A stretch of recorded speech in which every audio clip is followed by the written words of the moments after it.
So, hello everyone, I am here, uh, myself Shihab. So, we are learning Rust, right? And we cover previous video, we cover thread, static lifetime, leaking memory, scope thread. So, we all learn those things, and me also understand those new concepts. Now, in this channel, uh, we will cover this total Rust.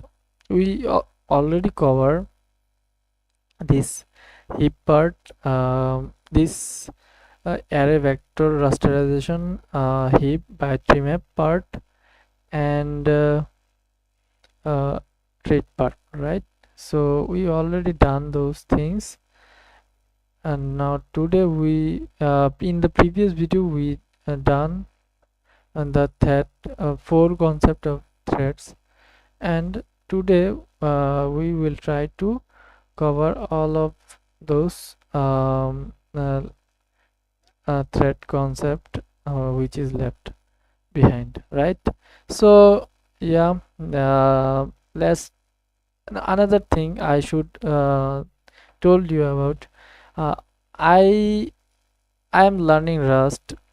It is more than 1 year, so I think I am facing lots of issue. I will share my issue with you guys, and I will share all the resource I found for Rust. For like I just already give all the resource you need to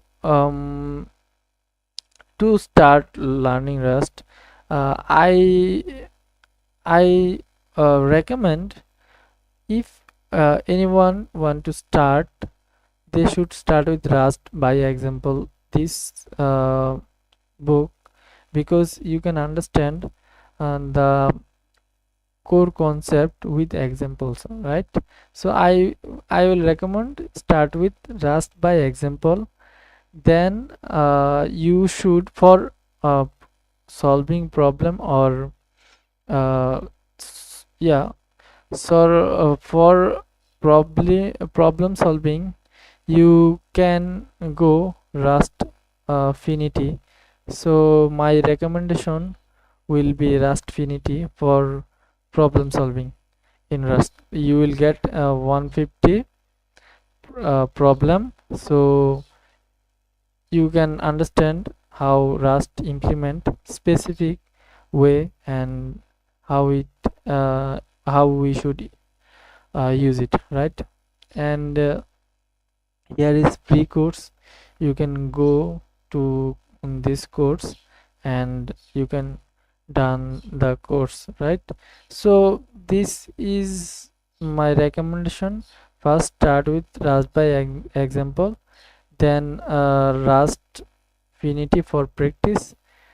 If you want to continue parallelly a course, this is the free course you can have from Coursera. So yeah, that is my recommendation. Let's start today's topic with channel, right? So I will go through the channel, and I will let's say I will read and try to understand the I have I should try to understand what is the concept in the uh, okay, what is in the documentation, right? So here we are doing two things at a time. We are reading documentation, plus we are understanding the concept, yeah, right? So that means it will help us to read the documentation properly and implement the documentation properly, right? So yeah, let's start this part, the channel, right? So what is channel? First we have to find out from the documentation. So what they are saying that short living for get some input for human to develop client server architecture. Okay, we will have one long learning thread for the management status. Okay, we will have multiple thread for um, mm, each client available communication queries stateful thread in order to change it safety retrieve information, right? So um, so let's understand what they are saying, that we have one long running server thread, so response the managing our state the stored. So we will then have multiple client thread. Each client will be able to send commands and queries. It will stateful thread in order to change it state. Okay, okay, I understand that. Okay, communication. So communication, so far we have only so far we have only had very limited uh, parents and children communication, right? Okay, I understand that. Spooner thread borrow consume borrowed data from the parents context, right? So spooner thread return data to parents when we join. So previously we use, okay,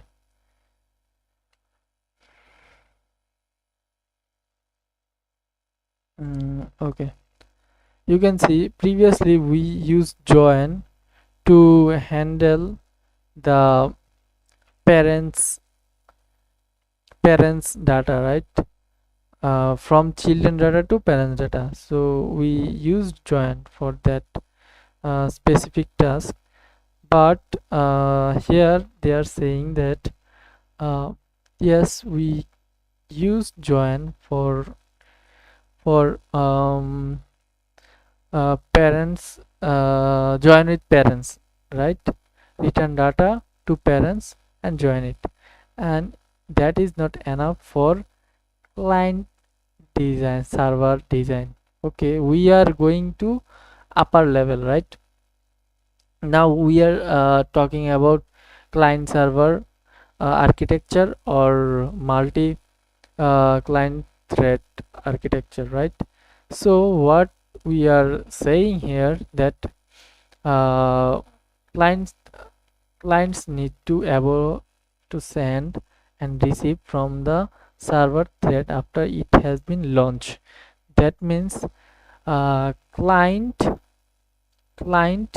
need to receive data from server thread after it launch. That means after uh, server launch, client have to receive data, right? That is the concept. We can solve this issue using channel. Okay, we are using channel. So what is going on here? Rust standard library. Okay, multi um, product multi producer single consumer, right?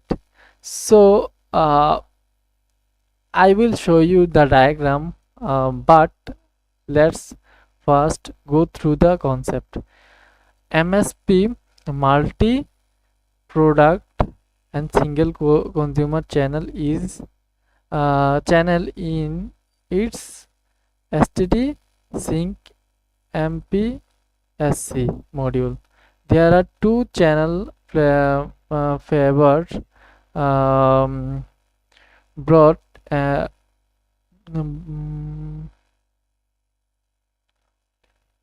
broaded and unbroaded.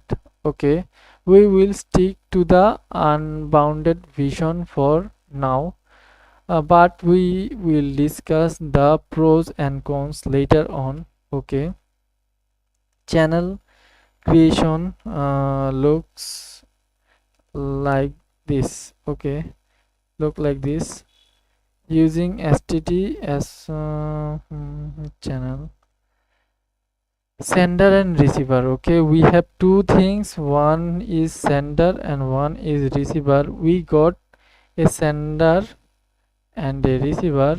You can call them send to push data into the channel and receive to pull data from the channel. Okay, so let's visualize this part.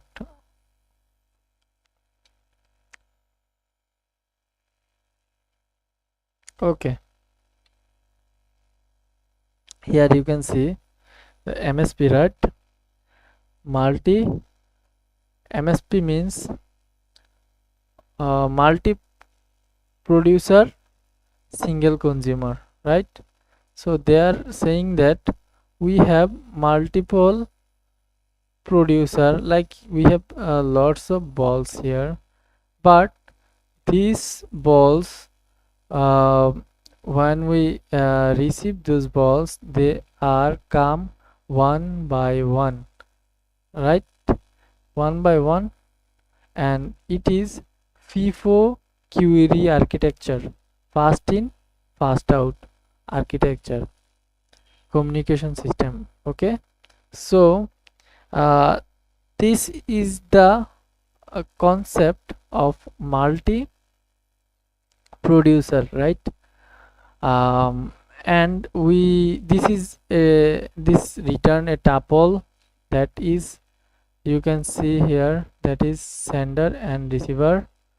Okay, and this is the convenient approach to exit path of tuple return to the MSP channel.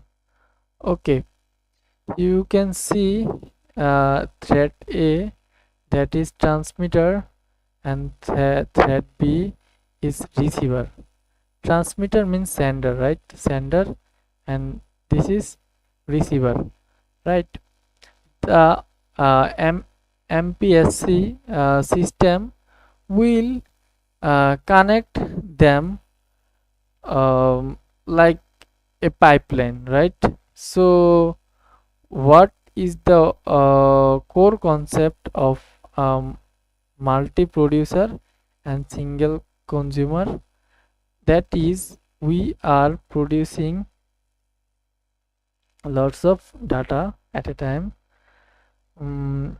but the consumer will be one, but data will several data, right? And this MSP system, this pipeline will return a tuple, right? Here you can see this this is a multi-consumer and multi-producer and single consumer.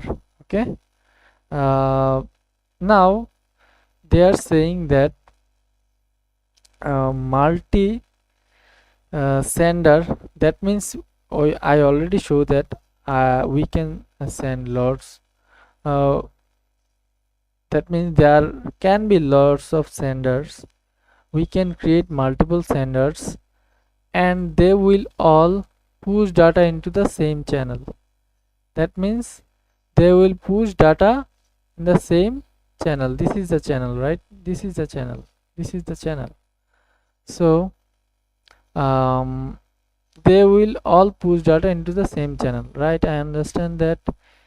Instead receive, okay, instead it is not clonable. There can only be single receiver for a given channel, which that is what MSP, okay, stand for, right? So sender can be lots of sender, right? Yeah, if we see this concept, let's say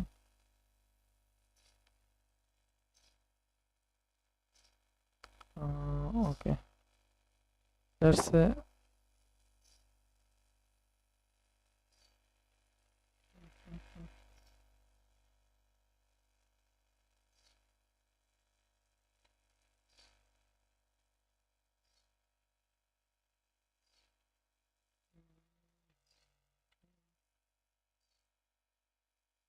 okay, so mm, okay, this is sender A. mm, mm, S is sender S.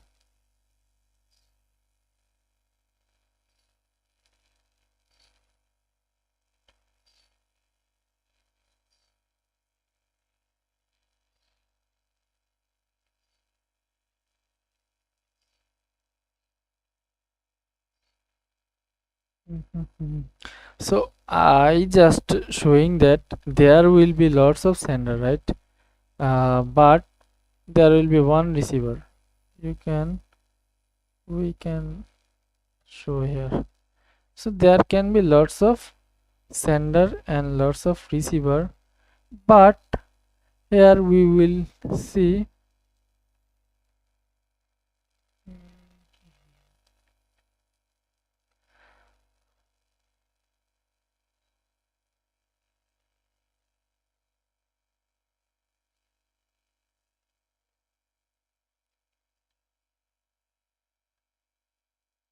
Okay, okay. So here you can see we have lots of sender, two sender, but one receiver. That is the core concept of this MS MPSC, right? So this is what they are saying, that the core concept is this, that we will message type both sender and receiver can generate over a type parameter t, that is it can pass a generic that is type t, and this the type of the message that can travel on our channel. Okay, it could be u64 and u64 a struct and enum, right? uh, Both sender and receiver are generics over a type parameter t. This is the type of the message that can travel on our channel. It could be u64 a structure and enum. That means it could be a, a data type or a structure or a enum we can pass through the channel, right? They are called message. So what they are saying, that the message can carry u64 structure or enum, right? And error, both sender and receiver can fail, so that we can use sender return error if the receiver has been dropped, receiver return an error if the sender has been dropped and channel is empty. That means the error depends on another parties, right? When it sending, the error depend on receiver. When it receiving, the error depend on sender. Okay, we understand this part. Now if we want to see what they are what they give, okay, here you can see um here you can see we have MPSP multiprocess single um, sorry, multiprocess single consumer, right? Multiprocess single consumer. So what is going on? We are using a enum, right? And this enum is passed by this launch function, right? So let's see what's happened in this. Okay, launch sender command. Okay, channel, that means that is also okay. Okay, start this system by spawning the server thread. Okay, it return a sender instance which can then be used, okay, by one or more client to interact with the server. To do the server task should never stop. Okay, the en enter a loop, wait a command to show up in the channel, then execute it, then start waiting for the next command. Okay, they are saying that it will start this code will start this thread. Okay, and it will return sender. Yes, it will return sender, an instance which can then be used. This instance can be used, and one by one or more client to interact with server, right? Okay, I understand that part. The server task should never stop. Okay, enter a loop, wait for the command to show up in, okay, the channel, then execute it. Okay, and start waiting for the next command, right? Great. That means sorry,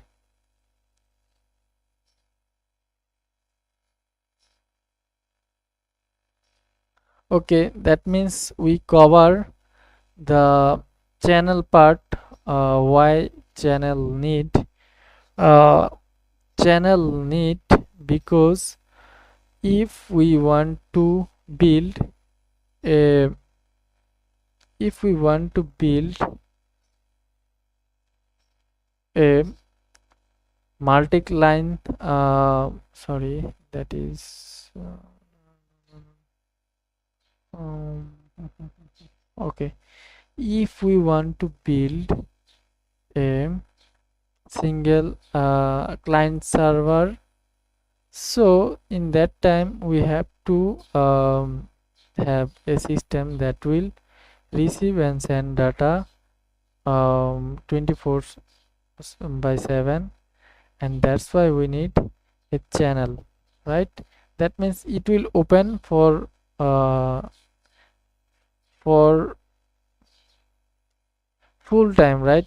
It will open for 24 hours. So because we if the data sent, then we can easily accept or receive the data, right?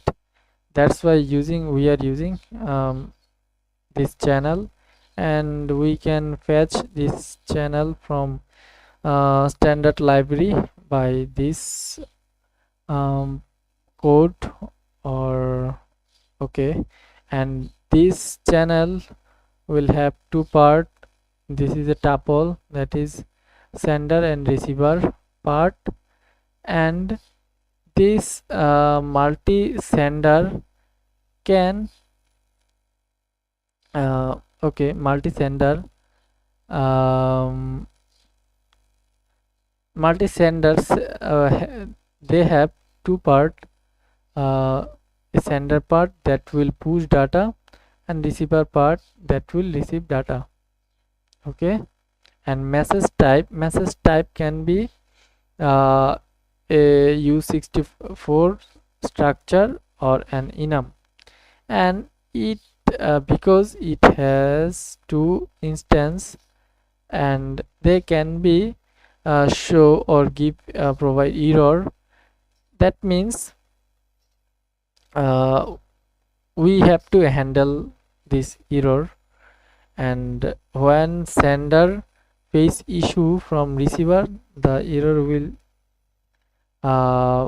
error will given by sender. The receiver when it uh, the receiver will face the error, then it will by the sender, then it will show error. So we done those four topic, that is what is channel and multiple sender. That means they can send, there can send lots of, here you can see there can be lots of sender but one receiver. That is a concept. Message type, you understand this part. We have message type u64 structure and enum, and error send and receive. We can we have to handle them, send and receive, right?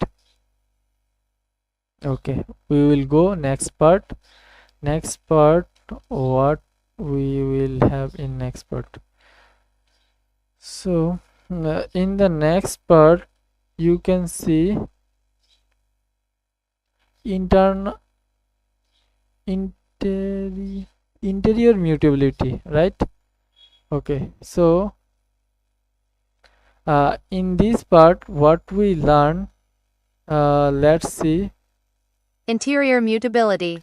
Okay, this interior mutability, what it means by interior mutability? That means let's take the reason of signature sender send. Okay, we will implement this sender and we will pass a generics, and in this sender we will have in this sender structure will have sender function that will send um, a generics and return a result, that is a function and sender error. Okay, okay, sender takes and percent self as its argument, but it is clearly cause an mutation. It is clearly cause a mutation. It is added a new message to sender. Okay, it is add a new message to the channel. What is even more interesting is that sender is uh, clonable. Sender is clonable. Okay, what even more interest is that sender is clonable. Okay, sender is clonable, right? We can have multiple instance of sender. Okay, try to modify the channel state at the same time. Okay, that means we can modify how we can modify, because it is not mutable, right? Wire mute use, I want to see. Okay, sender is clonable, modify the channel. This is the key point we are using to build this client service architecture. But why does it work? It doesn't to violate Rust rules about borrowing. How are we performing mutation by immutable reference? Yeah, this is the question, because I don't see any mutable reference or mutable value provided in this function, but how we are doing in mutation in this immutable reference. This is immutable reference, right?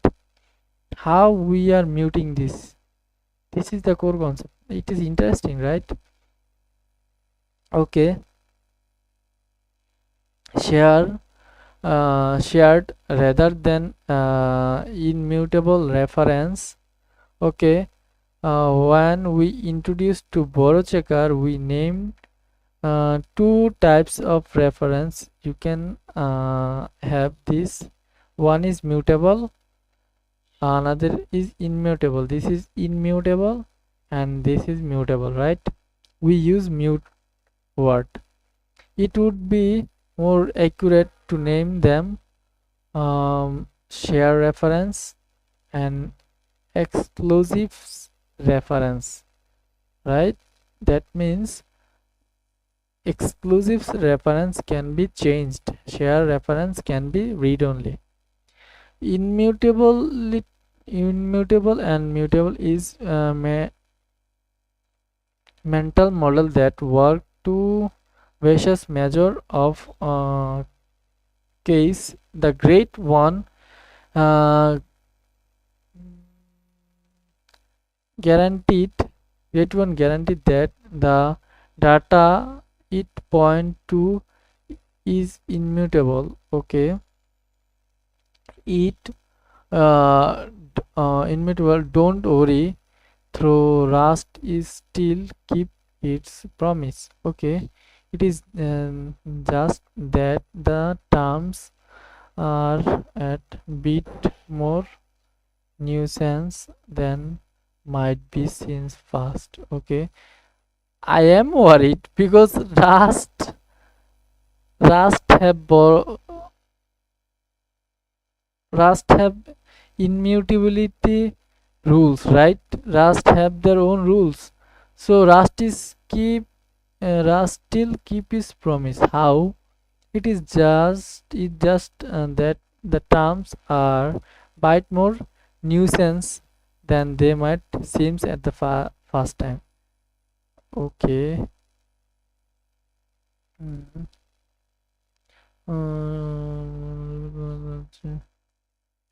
Okay, right. And let's go through this topic because it is mind blowing. Because Rust can't you can't use this uh,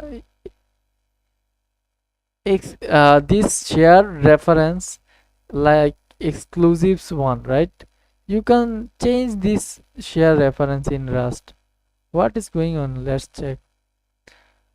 Unsafe cell. Whenever a type allow you to mutable data through share reference, you are dealing with interior mutability. By default, the Rust compiler assumes that share references are immutable. It optimizes your code based on that assumption. The compiler can reorder operation, uh, catch values, and do all sorts of magics to make your code faster, right? You can tell the compiler, no, the share reference is actually mutable by wrapping the data with unsafe cell.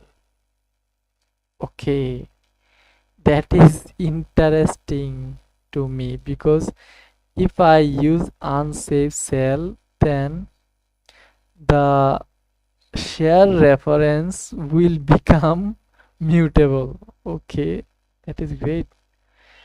Every time you see see a type that allow interior mutability, you can be certain that unsafe cell is invoked either directly or indirectly. Using unsafe cell raw pointer and say unsafe code unsafe code you can okay, so Rust unsafe code means that you are violating the rules, right? When you want that power, that I want to violate this Rust rules, then you can write unsafe one, right? Okay.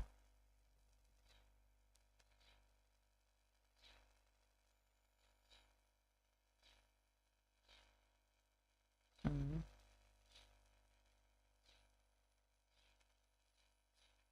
Okay, unsafe cell. This is unsafe cell, right?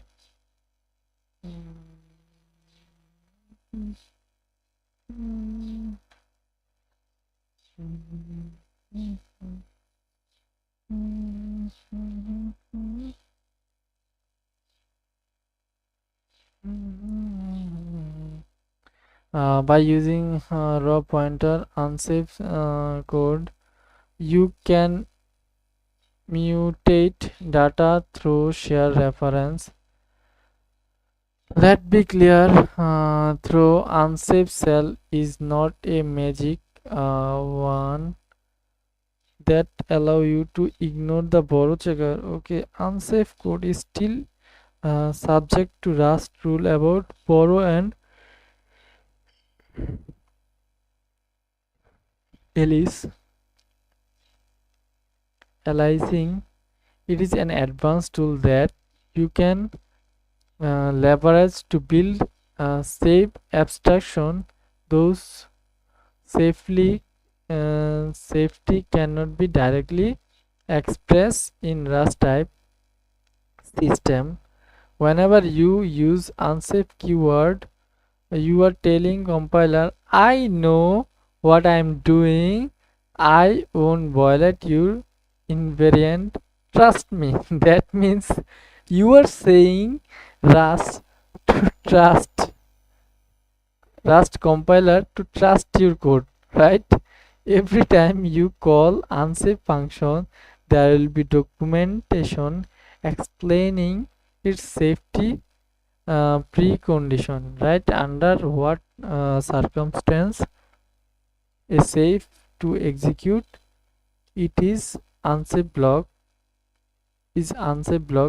You can find the one of unsafe call in std documentation.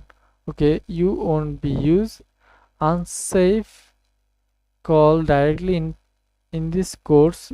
Okay, will be write unsafe code, but it is good to know that there is know that it is there, why exist, and how it related to type you use every day in Rust. Okay, key example, they are giving an example that is let's see, reference counting.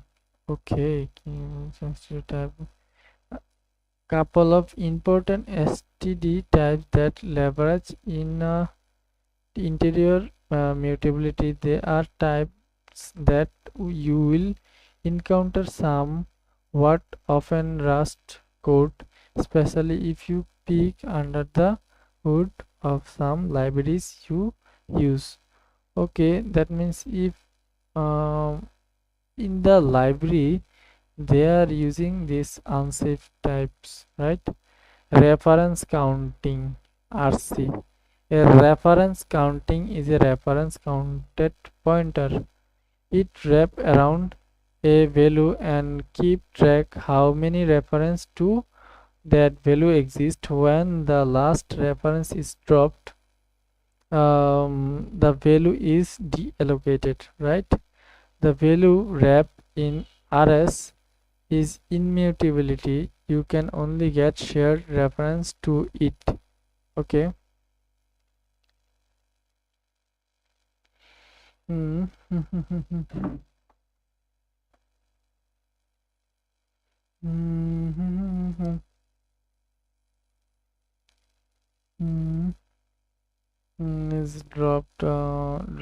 the value is deadlock. The value is deadlock, and the value wrapped in a RC immutability. You can only get shared reference to it. Okay. Use stdrc. Okay. Let's a okay. Let's this part. What we are saying that this variable is reference pointer. Okay, the core thing, reference counted pointer, it wrap around a value to keep track how many reference to the value exist. When the last reference is dropped, the value is de deallocated. The value wrapped in the RC is immutable. Okay, I can only get shared reference, right? And the core concept is it will keep track how many references to the value exist. Okay. Right. RC use unsafe cell internal to allocate share reference to and decrement the reference count. Okay.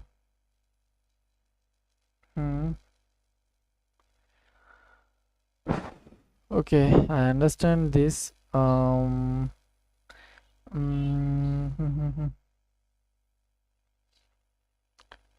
RC string RC new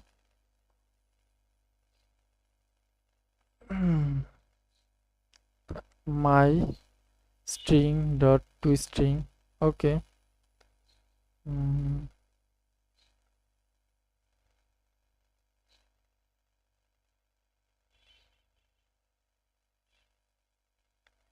Okay, let's a RC string RC new my string dot to string. Okay.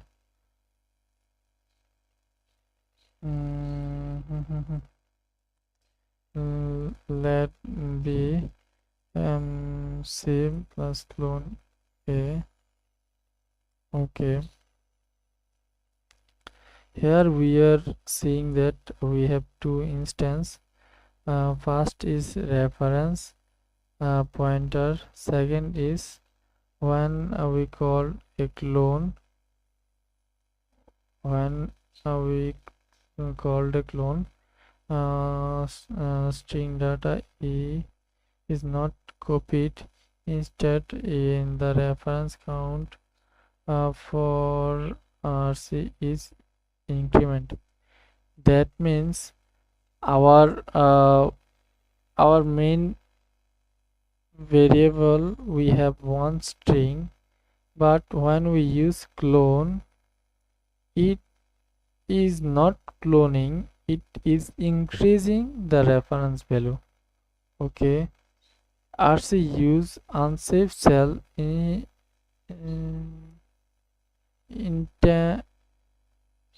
internally to allow share reference increment reference count. Okay, so ref cell is one of the most common example of interior mutability in Rust. It allowed to mute the value wrapped in the RC cell even if you only have immutable reference to the ref cell itself. Okay, this is done by runtime borrow checking. This is done by runtime borrow checking. The reference cell keeps track of the number of the reference to the value it contained at runtime. If you try to borrow the value mutably while it's already borrowed immutability, the program will panic. Ensure last borrow rules are always enforced. I am borrowing this as a immutably I am borrowing this x, right? But if I borrowed mutably, the panic. Okay, so reference cell is what they are saying about reference cell. Cell is most common. Okay, we allow you to uh, it allow you to um, mutate the value wrapped in the cell even if you have only immutable reference to the cell itself. So it does why runtime borrow checker will keep track of all numbers of the reference of the value contain the runtime. Okay, so the core concept is reference cell.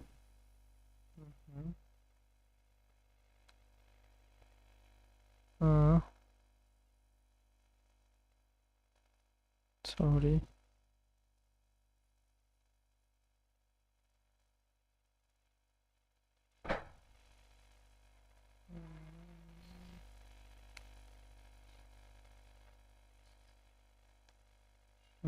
Okay.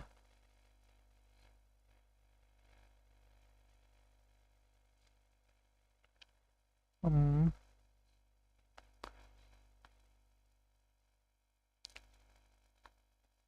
mm,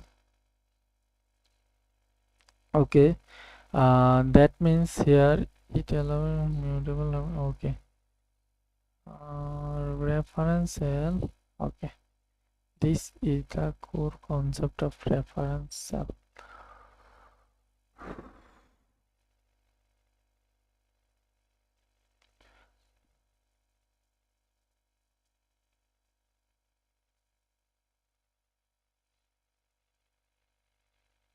Mhm.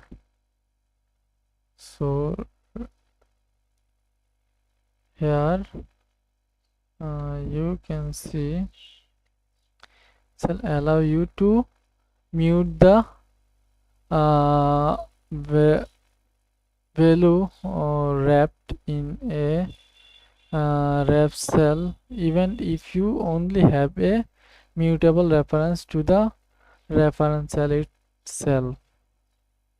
Yellow wrap in the okay, in the reference cell even it is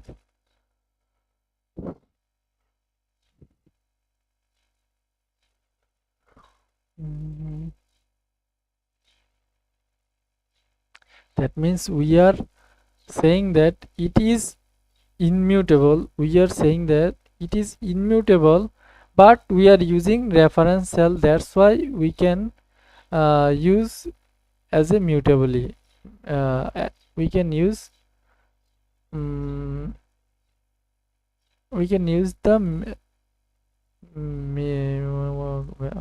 okay, we can use the value mutably, right? That is the most uh, common example of interior mutability, right? What is going on, and after let's say we are immutably take this value on y, but uh, if we want to let's say in this two line the reference cell is increased, right? The reference cell is increased. I understand that.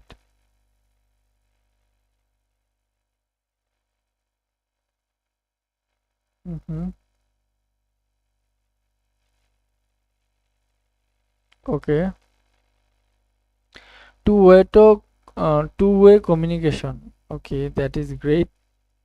By the name we can understand there will be two-way in the client server architecture. So implementation, okay, for client to server or server to client, the client has no way to know if the server received the message, execute the it successfully or failed.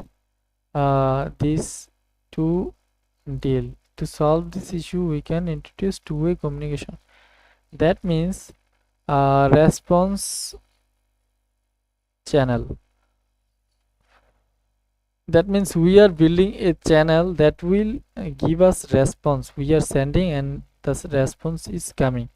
We need a way for server to receive a response back to the client. Okay, there is various way to do this, but the simplest option is to include standard channel in the message that the client sent to the server. The easiest is that in the message that the client sent to the server.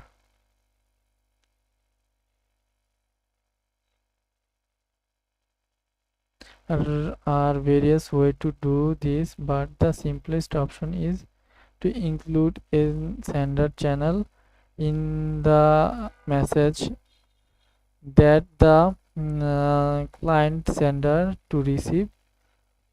mm, Client sender to receive to sender to the server. After processing the message, the server can use this channel to send response to the client. That means it is normal. We have one, let's say we have one channel.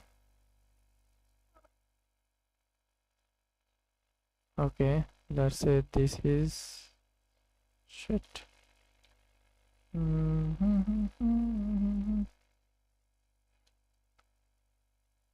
We have this channel, right? This is the channel, and we have established another channel. Let's say this is sender, SENDA, sender, and this is receiver, receiver. So this is mm, mm, client has no so we need to and response back to the hands. This is where various image of sender channel in the message that sender channel mm, sender channel in the message that the client send to the server. After process the sender, server can use this channel. Okay, we understand that there will be a sender channel. This is the, okay, let's say this is the sender channel, right?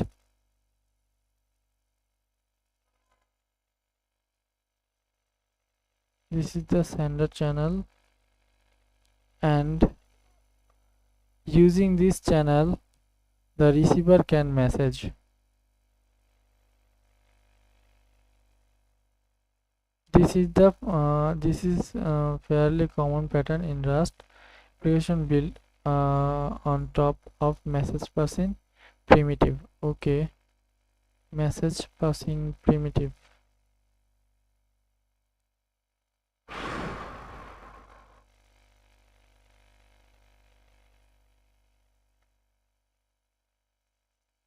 Here is the message passing primitive that okay we have command insert to do get launch sender.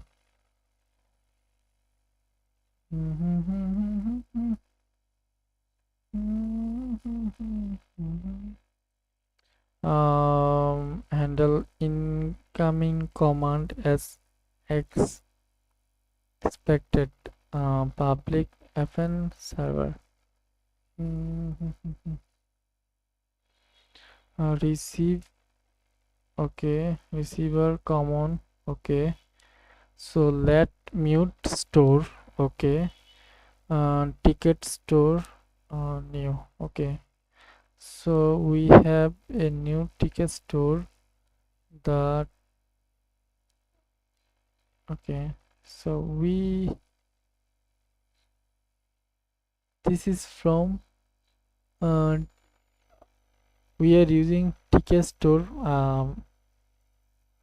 structure in this in here and we are creating new ticket store and looping this we are matching the receiver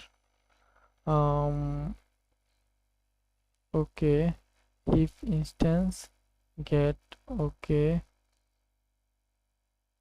okay error okay to do or error okay we should use this example right no more sender so we can safely break and shut down the server. Okay, that means there is only two sender. One is get insert, another is get. That's why we are using two sender and we have error, one error, right? Great. Okay, so the basic concept we understand this if the client send anything to the server, if the client send anything to the receiver, there is no other option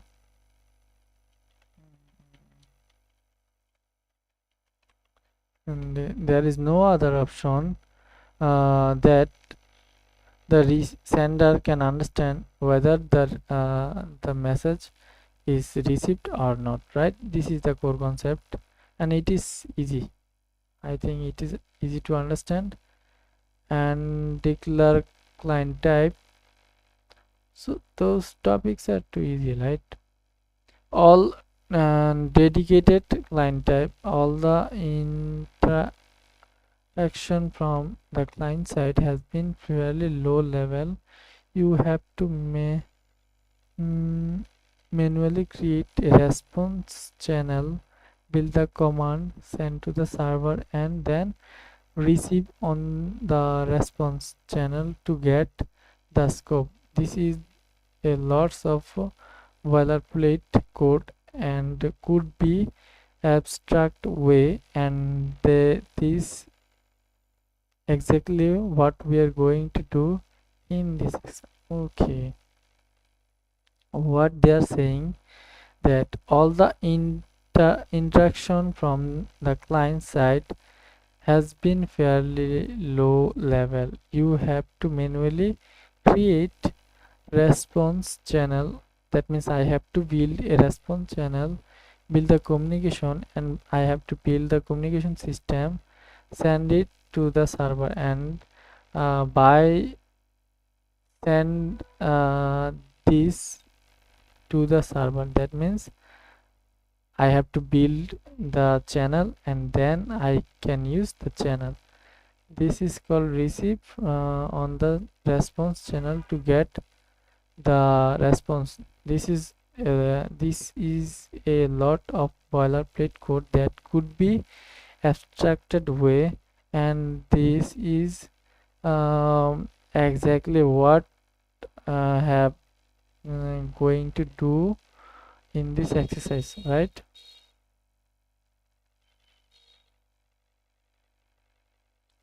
Boundary versus bound versus unbound channel. So we have first we have to understand bound versus unbound channel.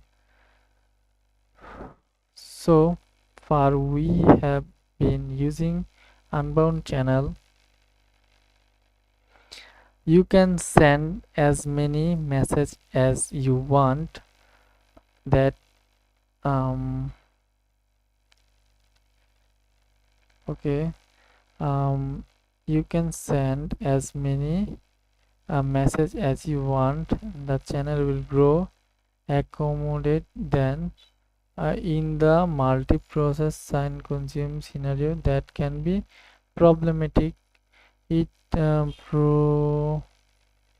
product okay inquiry message at a fast rather than the consumer can process them. The channel will keep growing, potentially consuming all available memory. Our recommendation is never use an unbound channel in a production system. You should always focus on upper limit on the message number that can be um, in enquired using a bound channel. Okay,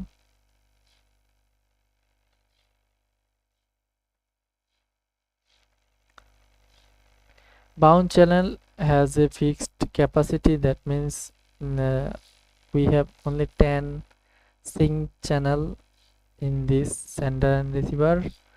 You can create one only calling sync channel with a capacity greater than 0. Okay, sender message. You have two different method to send a message through a sync uh, sender. If there is a space in the channel, it will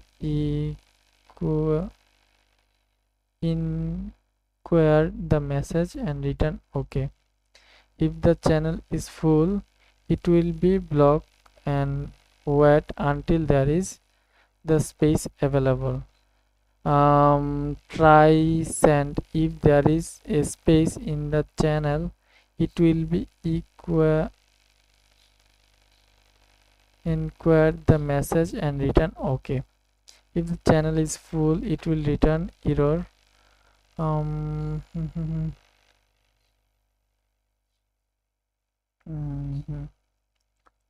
Depend on your use case. You might want to use one or other, right?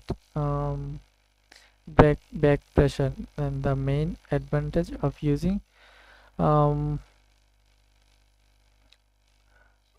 bound channel is that they provide a form of back pressure. They force to the product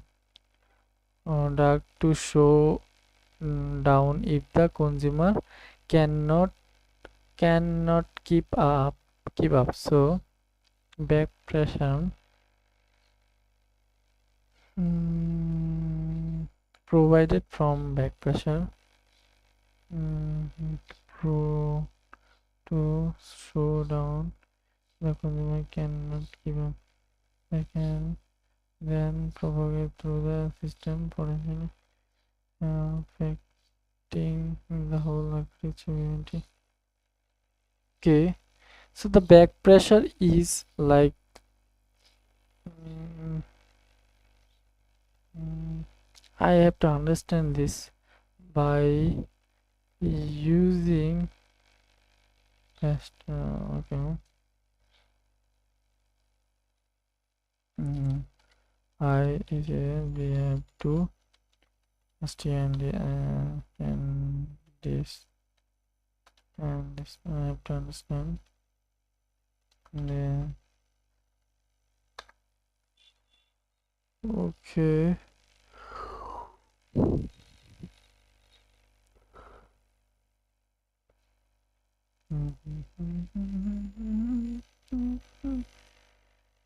Okay, understand backpressure with bound channel. What is channel? We already know this. It has no limit how many messages can be queried. The person can keep send as fast as it can. They will fill up the memory if the consumer is slower. A bound channel, it has fixed capacity. You can hold most 10 messages once it is full. The processor cannot send around another message until the consumers remove one. Okay, what is backpressure? That backward through a system tell you pro, pro, producer to slow down because the consumer cannot keep up.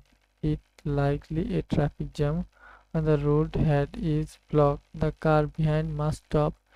That stop propagate backward, prevent whole road from the um, filtering with car. How why this is good? Prevent unboxing memory growth. Okay, keep system responsive and stable. Backpressure can propagate upstream. Okay, if the production is blocked, stop reading from its own input. The network shock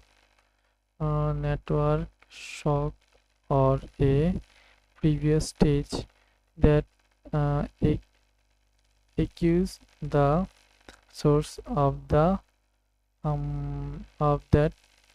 put uh, input to also show down, and so the whole pipeline balance itself. Okay, Bucci.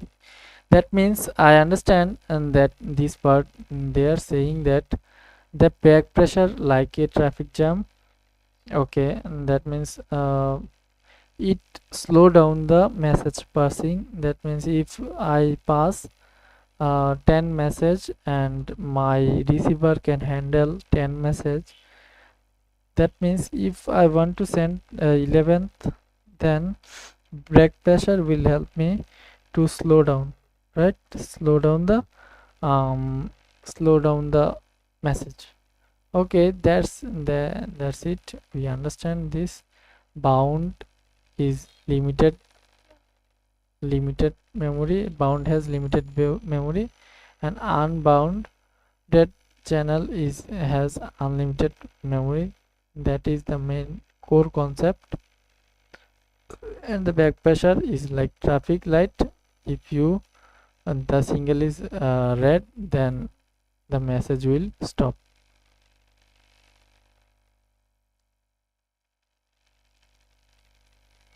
Okay, right. So update operation, mm, we are implement only in uh, expense system provider legacy update. So those are not important part. I think multi-threaded update, same strategy won't work. The current multi-threaded version, the borrow checker would stop us sync sender. Okay, I understand this part. Okay. Okay. It isn't static because and mutable tick does not satisfy the static mm, lifetime there before you cannot be captured by closure that get pressure to std thread spooner. There are a few ways to work around this limitation. We we'll explore a few of them in the following exercise. Pitching. Okay, we cannot send the mutex mutex over a channel, therefore we can not mute it on the client side, we can mute it on the server side, right? Okay, we can, if we tell the server what need to be changed, in order what, in other word, we send a patch to the server. Patching, right?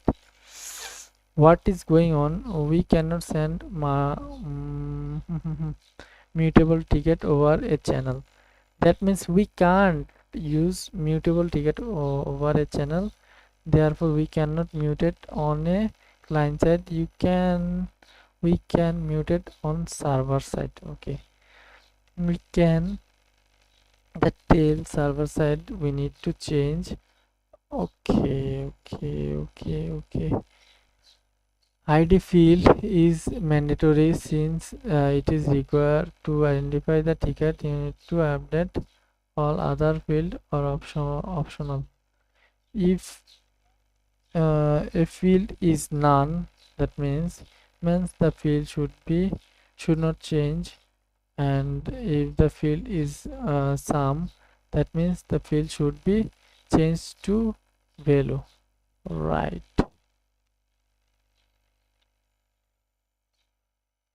We have understood this, but we don't find out the problem, or I don't understand what they are saying. Only understand university what they are as a why I am just saying, right?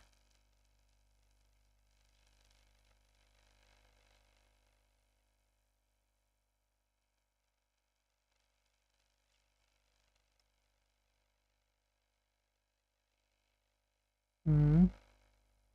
A system is a receiver data like trick client cannot be directly muted that data because they don't have mutable access to it. Sender a multi-trick over a channel is impossible because ownership rules. The server is the solo owner of the trick value. Okay, you cannot borrow mutable reference and send to another thread. I understand that, because that would create a multiple owners or void the borrow checker. Okay, the server would have re I have to know Relinquish. relinquish is relinquish. Okay, relinquish its ability to access the ticket while the client mutables it muted it, which is not practical.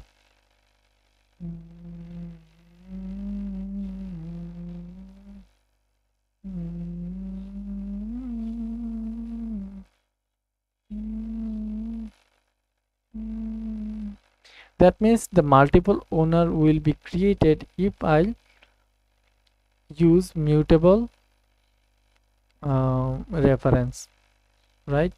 That is the main problem. If you could not send a reference, you have no guarantee that both the server and client are not trying to read write at the same time, leading to data.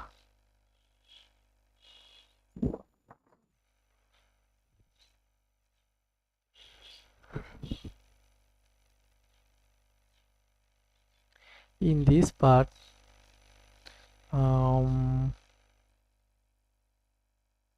why patching use so is patching is very way to save request mutation when you cannot directly mutate shared data. You send structure command describing the change and owner applied them.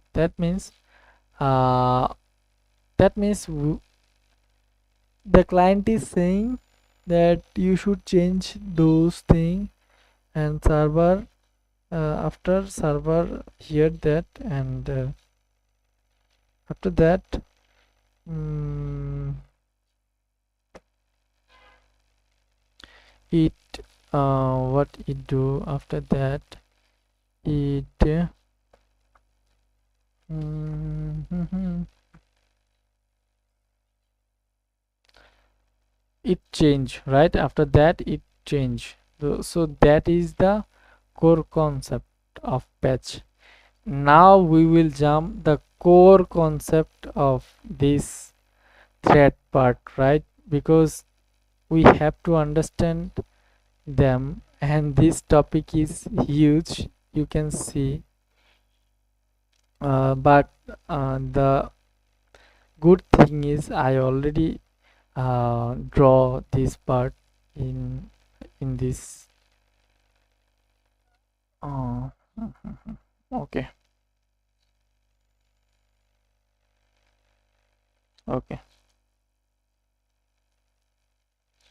Version numbering, okay. Log, send and arch. So why they are using and why they are existing in this, in Rust or in the low level programming language. So version number, we could try to fix this by using version number.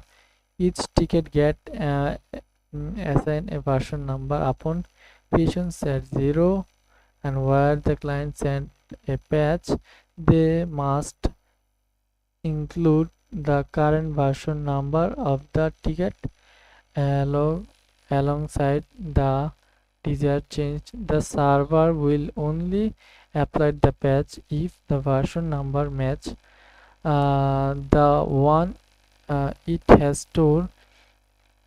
It in the scenario described above, the server would reject the second patch because the version number would have been incremented by the first patch and thus would match one sent by the second client. This approach is fairly common in distribute system when client and server don't share memory, and uh, it is known a optimistic concurrency control.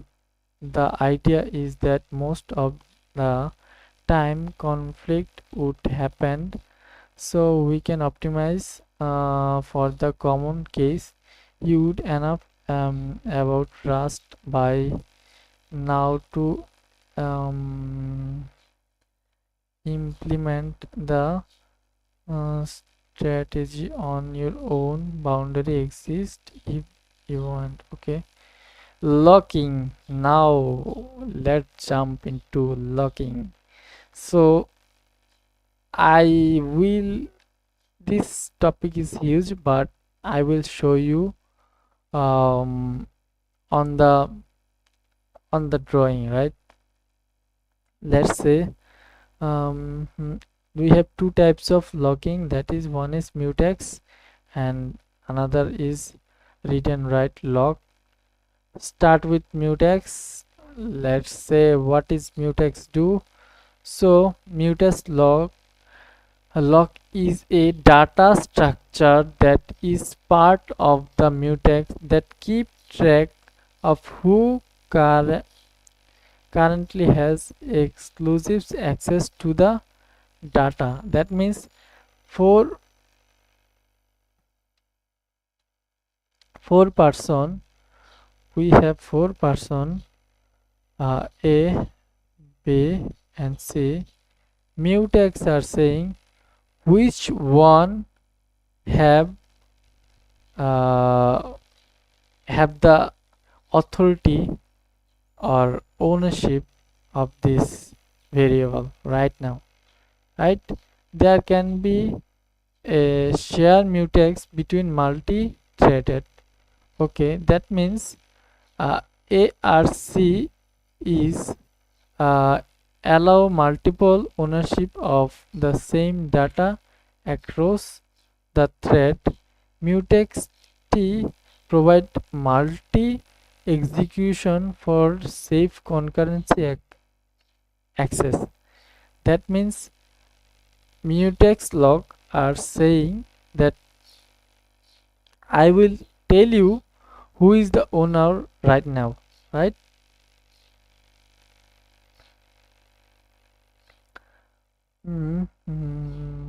Rep protect and the time mutex log.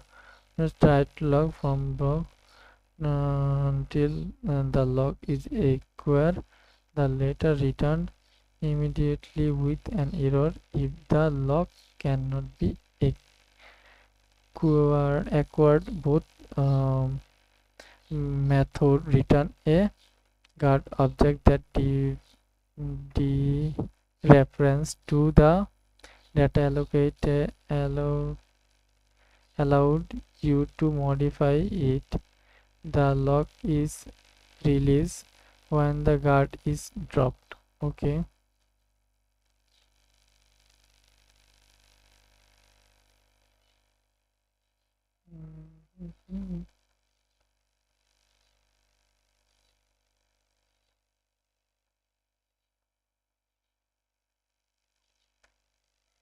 Okay. um,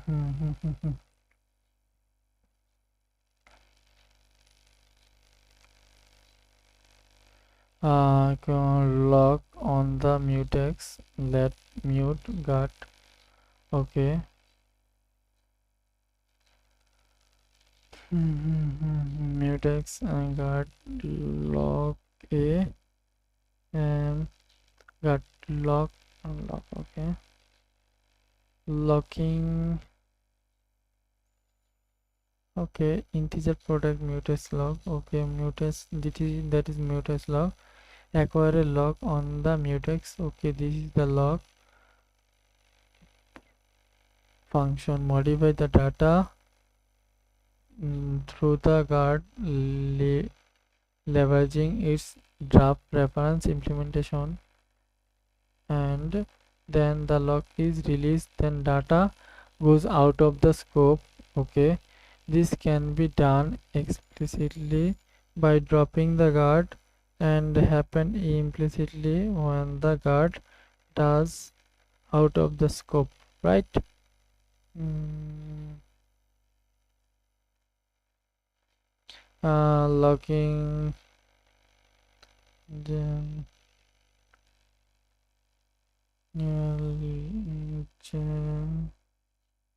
generality. What should out mutex wrap? The simplest option would be wrap enter ticket store in a single mutex would work, but it won't several limited system perform. You would not be able to read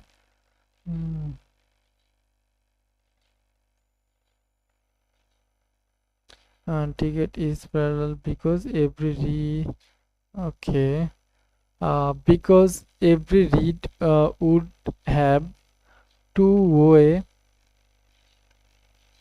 to wait for the log to be released, right? This is known as a cross gained locking. Why? What should our mutex wrap? Okay, it would better to use fine-grained lock when each ticket is protected by own lock. The this is the way client can keep working with the ticket in parallel as long as they as they are try to access the same ticket, right? The new structure with a lock for each ticket. Structure ticket store. Okay, tickets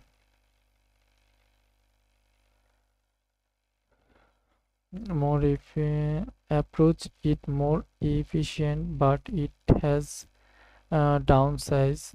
Ticket store has been awarded of the multi-threaded nature of the system. Up until now, ticket store has been um, fully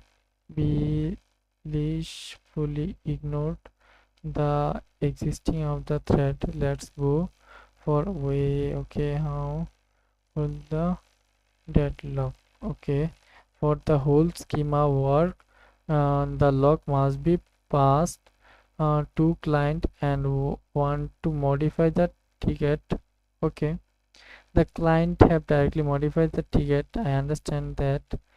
The release the lock when they done. Okay, this is a bit tricky. We cannot send mutex tricked over a channel because mutex is not cloned, and we cannot move it out of the ticket store. Could we send the mutex grain instant? Okay. This is bit tricky.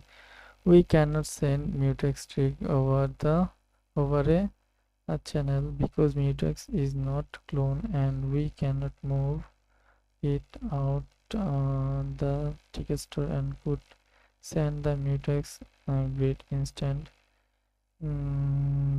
Let's test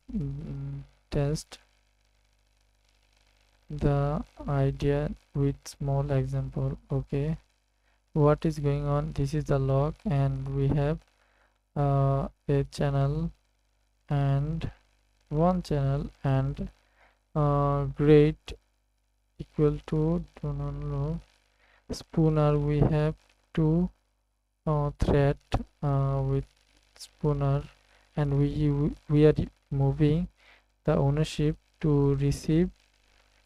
Okay, try to send the grade over the channel to another thread, right? Okay, we are receiving by another thread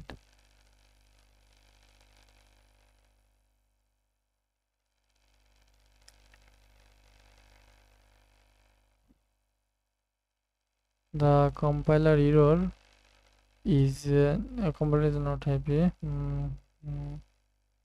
by around call received.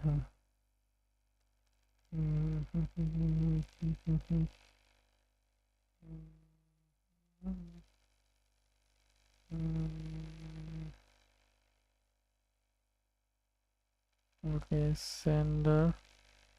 Okay, we know sender who is sending the data. Channel requirement. Yes, there is a channel requirement to send data. Send is send, seeing send, receive send, receive t send. If you only if t is send, this is because they are used to send various between thread, and if the values itself is not sent, it would be unsafe to send it between thread. Multigrade is not send.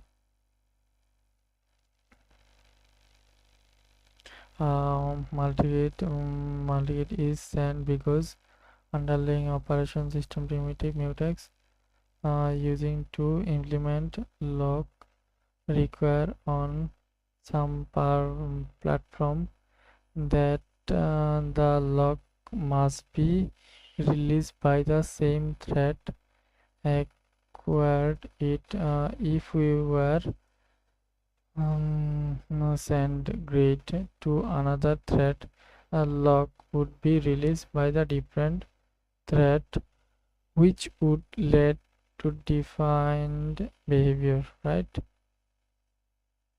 Our challenge, we can not send multi-grade over a channel, so we cannot lock on the server side and then modify the ticket on the client side. We can send mutex over the client side because send as long as the data process send, which is the case ticket, the same data mutex out of the I don't understand this part what they are saying. Mostly mutex guard, I can send this through the channel, but I can send mutex. Okay. We cannot move mutex. We cannot move mutex out of ticket store or clone it. Okay. We can solve this phone dominant. We need to look from the different angle to lock mutex. We don't need an owned value and share reference is enough. Mhm, mhm.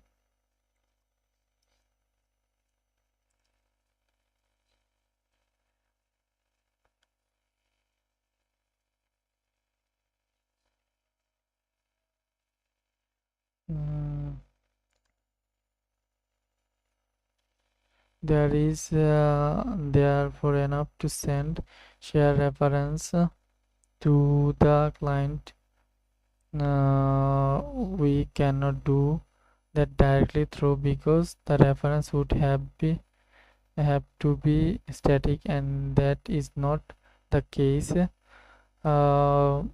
In a way, we need a owned shared reference. It turn out and the Rust has type that fit the bill. Arch automatic reference count.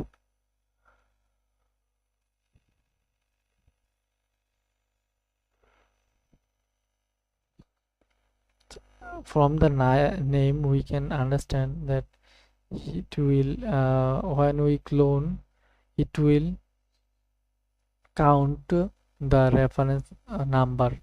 How Arch is sound very similar to RC reference count, the reference count pointer we introduced when talk about inter in, interior mutability. The difference is thread safety. RC is not send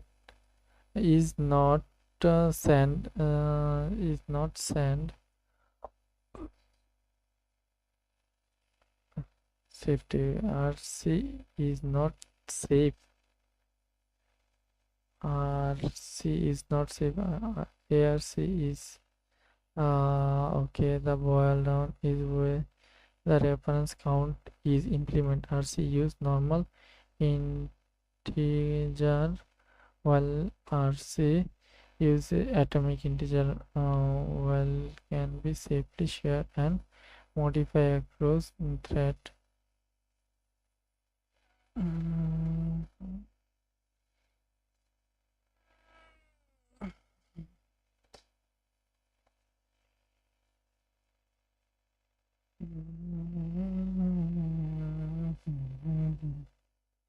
Okay, RC mutex T. If we pair ARC with mutex, we finally get a type that can be sent between thread because ARC send is send if T is send and mutex is send if T is can be sent between thread because Arts is a send if the T is sent, and mutex is sent if the T is sent. Okay. Mhm.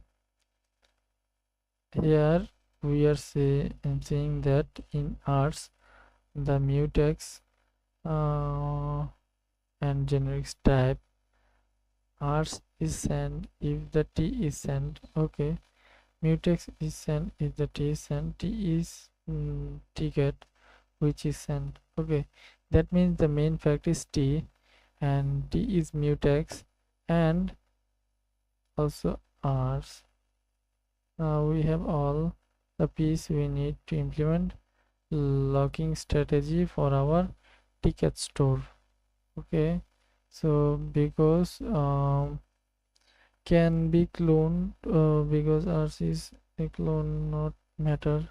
T is the cloning arc increment the reference count data is not copied can be used modified data while wrap because ours let you share reference to mutex which can be done because using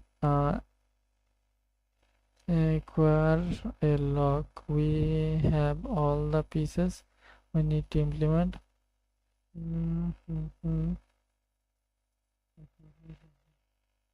Okay. Okay, we are using arch for send in channel because mutex cannot be sent. Okay. Read and write RC. Okay. In read and write, we should see the trade-offs. So on this tab, read me RW raw log seems low seems like no um, brainer it provide a superset of functionality of mutex. Why would you ever use mutex t if you can use rw log instant. Okay, there are two key reason there are two key reason. Mhm. There are two key reason. Okay. Mm, has to.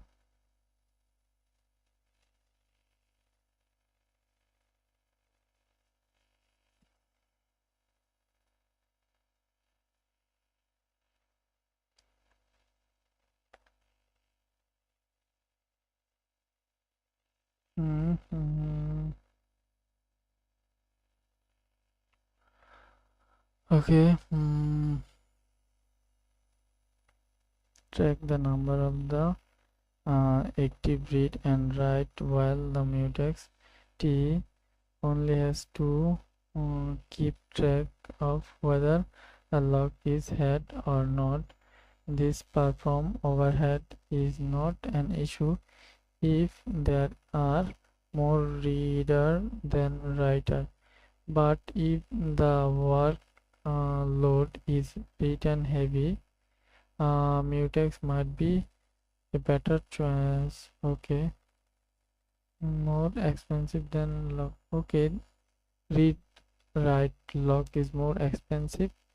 Okay, as track number actively read and write while mutex only keep track the log head or not. The performance overhead is not an issue if there are more reader than writer, but if workload is write heavy, mutex might be better choice. That means if we want to write then we should use mutex, or if there is read only or read heavy, then we should read log, right?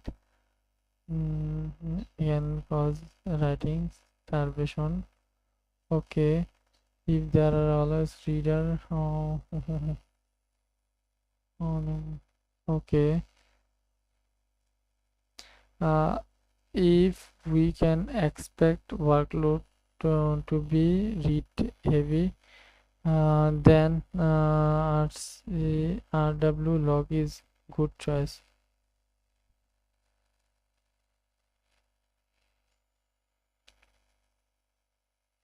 Okay, here we can see design review. Take a moment to review the journey we have been through.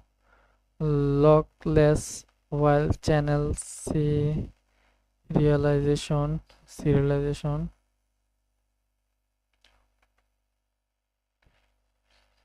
um, log less with channel serialization, or fast implementation of multi-thread ticket store used a single long-lived thread to hold the share state. Okay, multi-client send request to it by channel from their own thread. Okay.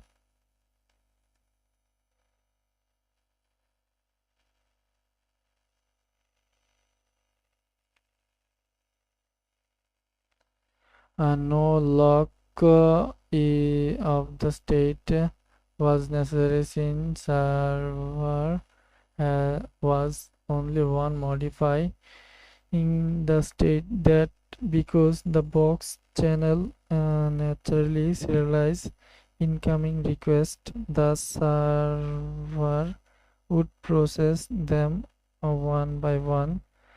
We have already discussed the limitation of the approach where it came to patch behavior, but we does not discuss the performance implementation of the original design. Okay, the server would only process one request at a time. Okay, serialization means server can serialize channel means server can only um, process process request one by one. Okay, fine grain lock. We then move to more sophisticated design. What tickets and pronoun. The design allowed for better parallelism. Multi-client can read ticket at the same time, but it is still fundamental serial. The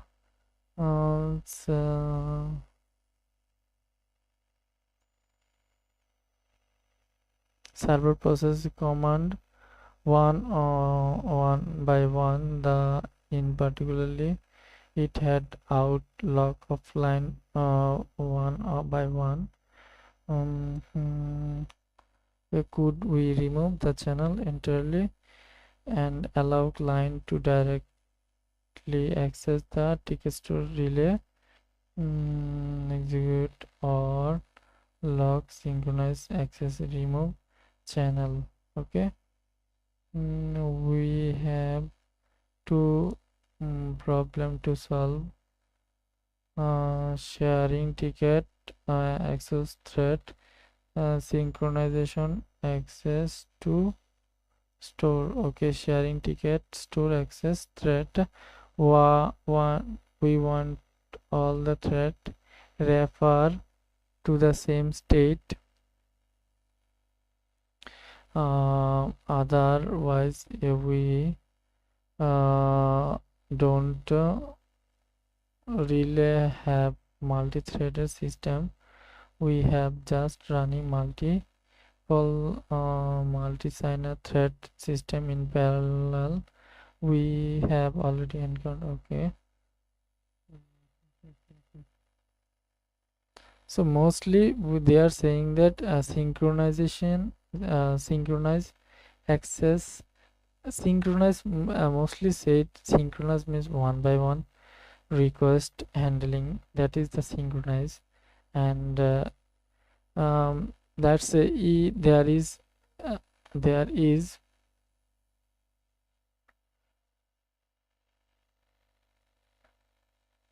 there is one initialization that still lockless. Thank you for the serialization provided by the channel. Inserting or removing a ticket from the store. If we remove the channel, we need to introduce mm, mm, if we remove the channel, we need to introduce log log.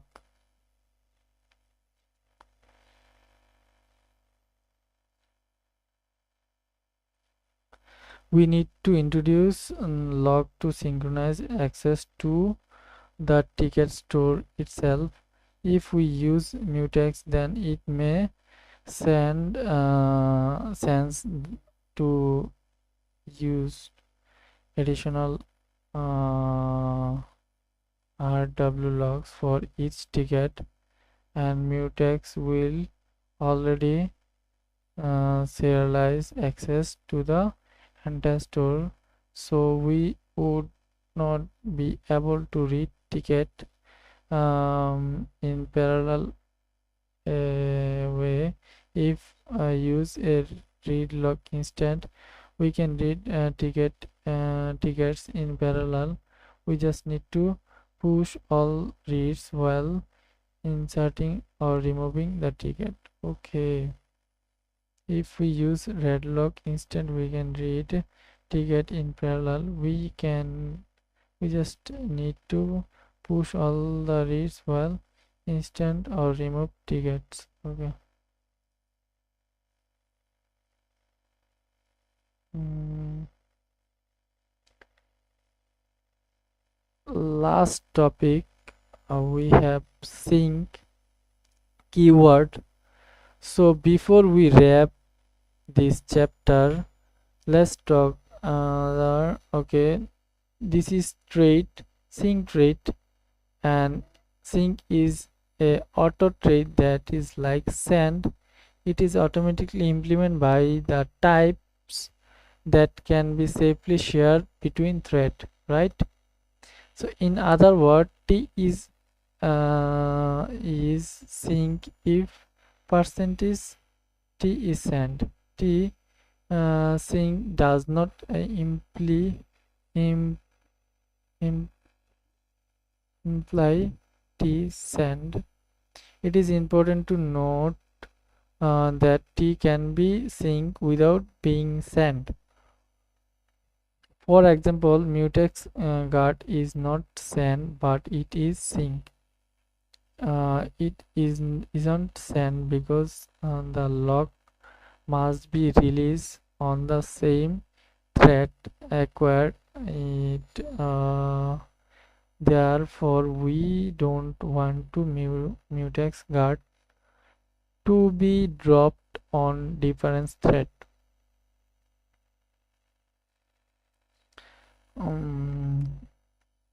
But it is sync because given an mutex guard to another thread has no impact on where the lock is released. Okay. um, Send does not send does not imply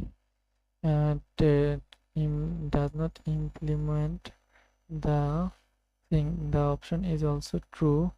Tree can be sent without being seen. Example, re cell is sent if the tree is sent, but um,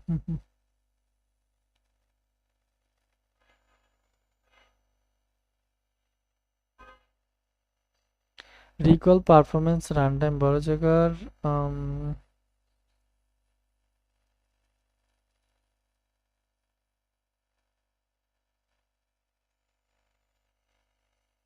Okay, the obtaining mutable reference same data. uh, okay, reference is not sync. Send file is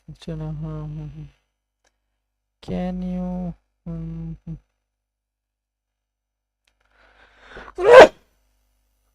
okay, sorry.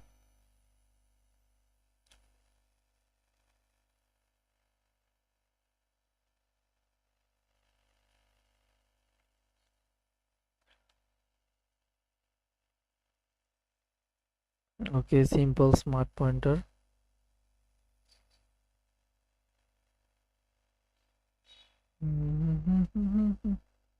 Let's see what is going on. Simple smart pointer.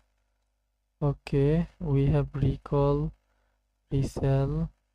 Okay, sync type, thread safety, arch, mutex, lock. Okay, no sync type. Okay, new, never sync, never sync. Okay, so RC will never sync, recall will never sync, and sell it, it if t is copied. Okay, if t is uh, what is sync mean? A type t is sync if t% is sent, can be safely transmit between thread. This means immutable reference to t can be shared across the thread safely. That mutable multiple thread can be read from um, simultaneously without data race. Simultaneously without data race. Okay.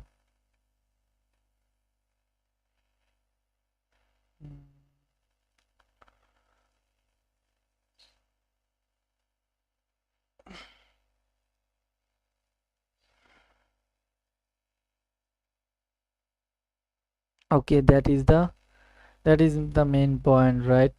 That means if we can send data safely, that is the send the email reference to share can be read without without data race. So we can send the data without data racing. That is the sync. That is the sync. This means okay, we have different type of data. RC is uh, never sync, recall never sync, cell sync.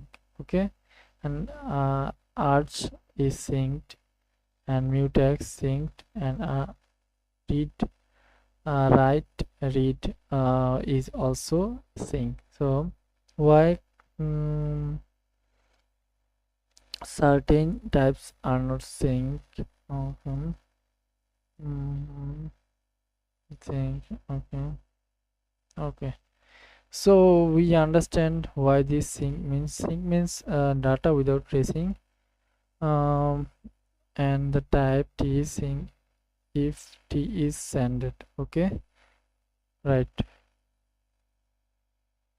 Mm, okay, that is enough for today, and we complete all those parts. And fact is, we are just going through this. We are just going through the topic, right? We are not implementing, but hopefully I will implement those topic in my stablecoin payment system in this project. Sorry, in this project, right? So I am building this project, stablecoin payment system project.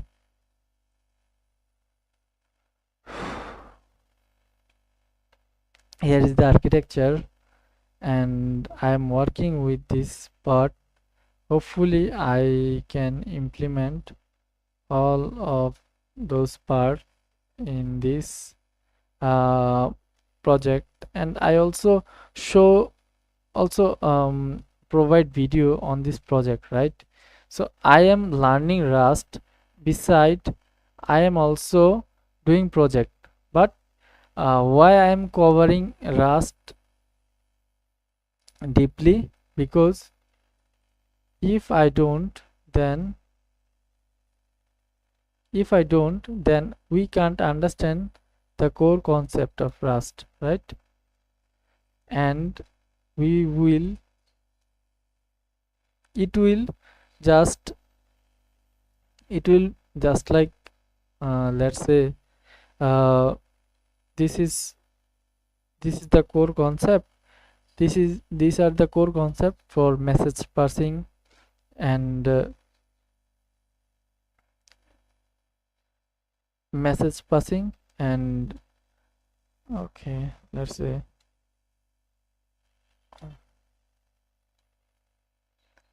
okay, WebSocket, message passing and WebSocket, right? So they are the core concept. They are the core concept, right? So we use those concept in this project.